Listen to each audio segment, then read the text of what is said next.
حبايبي عاملين ايه؟ وحشتوني جدا جدا من اخر فيديو. النهارده بامر الله هنعمل مع بعض البسارية. انا لقيتها كده في السوق طازه واخده لمعه كده.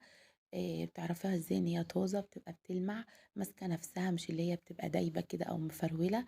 لا، بتبقى واخده اللمعه الجميله دي كده، طازه قوي.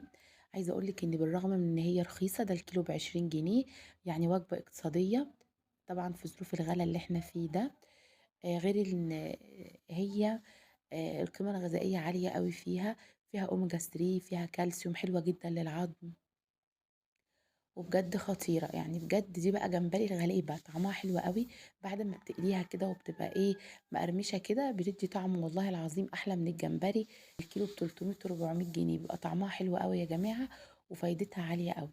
اول حاجة انا بصراحة بقليها براسها، يعني هي صغيرة، فمش بشيل الراس. بس في حد في البيت كده بيبقى ايه، عايز الشوية بتوعه من غير الراس، من غير الراس.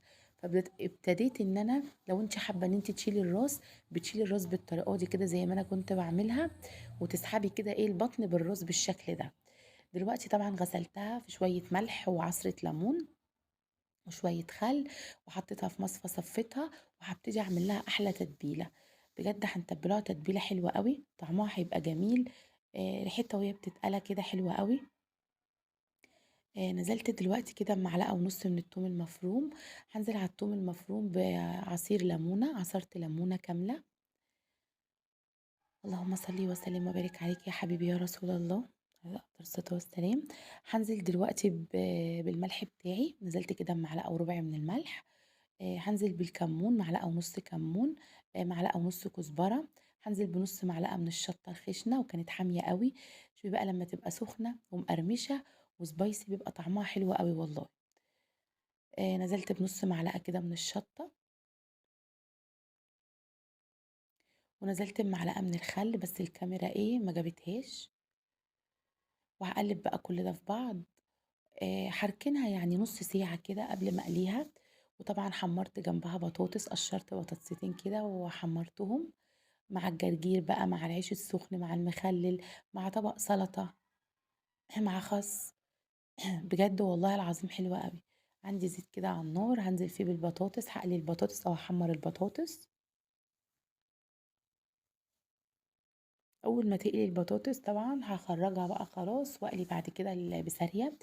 يلا بقى نشوف هنقليها ازاي. حطيت شويه محترمين من الدقيق، وعايزه اقولك ما تقوليش ان كده الدقيق كتير، لان انا بعد ما بخلص قلي السمك باخد الدقيق ده بشيله في كيس تلاجة وبستخدمه تاني للسمك. بس يعني انا بستخدمه ايه، مره مرتين كده للسمك. هبتدي بقى ان انا انزل بكميه ما تكونش كتيره مني، وابتدي ان انا اشربها من الدقيق كده، بنطرها كده بالدقيق. وده احسن طبعا عشان ما تتهرش مني وانا بقلبها، او اقلبها بالراحه مش بالجامد كده. وهبتدي ان انا اجيب مصفى، وابتدي ان انا اصفي. وطبعا لو مصفى سلك كان الدقيق هينزل معايا اكتر من كده. اجيب مصفى واصفي الدقيق بالشكل ده. واهم حاجه ان انت تصفي الدقيق بحيث ان ما يتحرقش معاكي الزيت من اول دور. بسارية يعني انت تصفي الدقيق كده او تنطريه، والزيت يكون ايه وسط، يعني الزيت ما يكونش ايه سخن جامد قوي، بحيث ان اول ما تسقطيها، بصي الزيت كده وسط. نزلت كده بالبسارية بتاعتي، وهسيبها بقى تحمر كده يعني. ايوه كده هغلفها بالزيت وهسيبها تحمر. تاخد لون كده وتقرمش معايا. بصي جمالها والله العظيم تحفة، مقرمشة وحلوة قوي. رخيصة. القيمة الغذائية عالية، هتعجبك. بعد بقى ما بخرجها كده، طلعتها على بقدونس.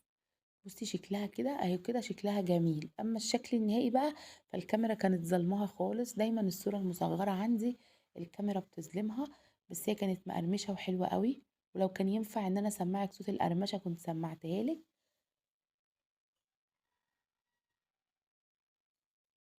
خلصت الكمية كده كلها بالشكل القمر ده. اديها بقى رشة من الملح، رشة من الكمون، وعصرة ليمون، وعيش وعيشني. بحبكم في الله احلى اخوات، ربنا يديمكم نعمة في حياتي. استودعكم الله الذي لا تضيع ودائعه في حفظ الرحمن حبايب قلبي.